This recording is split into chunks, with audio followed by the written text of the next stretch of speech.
এই দামা জীবন সাদা বিল্লা দে বিল্লা দে নাস্তা বিল্লা দে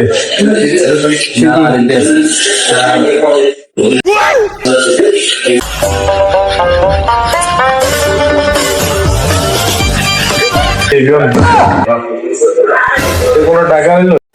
নাস্তা খাইলাম 1500 টাকা মামা 10 টাকা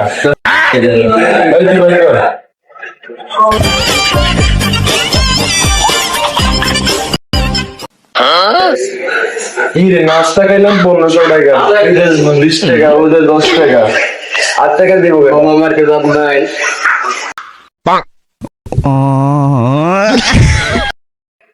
এই কাকা নাস্তা টাকাটা দাও কাকা টাকা তো নাই বাইগান না কাকা 1500 টাকা নাস্তা খাইছো টাকাটা দাও এই হালাত চেক করে দেখছি চেক করো বাইগান